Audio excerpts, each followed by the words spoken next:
The French Connection, 1971 film directed by William Friedkin, starring Gene Hackman, Roy Scheider, and Fernando Rey, won 5 Oscars: Best Picture, Best Director, Best Adapted Screenplay, Editing, and Leading Actor for Gene Hackman.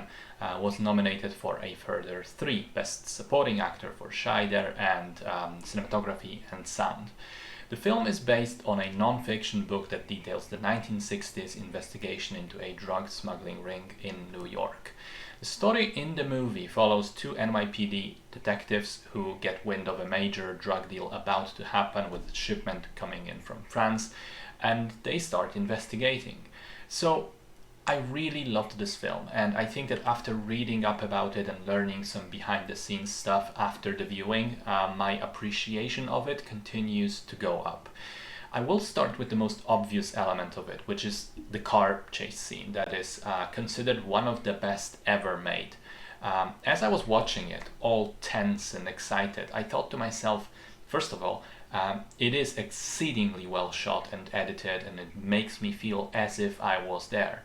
But secondly, I really admire Friedkin because what he did, because the entire first half of the movie, even though it's slow and patient, was consistently shot in this documentary guerrilla style, which was heavily inspired by the 1979 movie Z, with handheld cameras, always on the move, with shots being made on location in New York, with obviously real people in the backgrounds of some of those shots. And by getting me used to the idea that we're in New York, this is all happening for real, I now believe the same thing about the car chase. I believe it is happening on the streets of New York in real traffic. So when the movie ended, I read up about it, and it turns out, the chase did happen on the streets of New York in real traffic. Friedkin, the madman, didn't have the budget to build sets which would replicate the city, and he didn't also have official permission to shoot some of those sequences.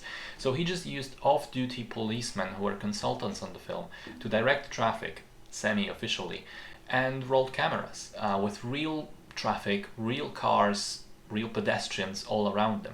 In fact, at one point, another driver crashes into Gene Hackman's car, and apparently that was unplanned. That was just some dude going to work who was unaware of the filming, and he just ran into this speeding madman. They kept it in the movie and reimbursed the guy. Now, all of this puts this sequence in a new light and makes it absolutely insane. For me, it is up there with Ben-Hur's Chariot Race in the category of vastly impressive set pieces that will never ever be replicated again, because it would be stupidly dangerous to do so.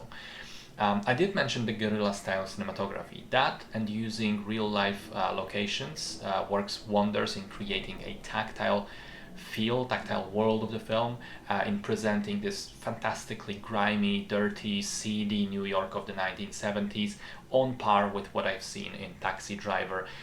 Great atmosphere of the film, and really a great postcard of that time and place. Story is great, and I loved how it doesn't hold the audience's hand. For a good chunk of the movie, you're not really exactly sure what is going on, how all of it is going to fit together. And even in the end, not everything is explained outright. You have to fill in some of the blanks yourself. And it manages to also be not just about the surface level crime story, but also an examination of obsession. For Gene Hackman's Popeye character, he's totally obsessed with the case, and the final scenes show how far he's gone and imply it is actively ruining his life. Again, not stated out loud, just implied and shown to us. Great performances, loved all the cast, and also some incredibly memorable moments. Aside from the car chase, I loved the metro station and cat and mouse game with getting on and off the train. Laughed out loud at the end of that. I loved the milkshake scene, and I liked many of the other smaller moments.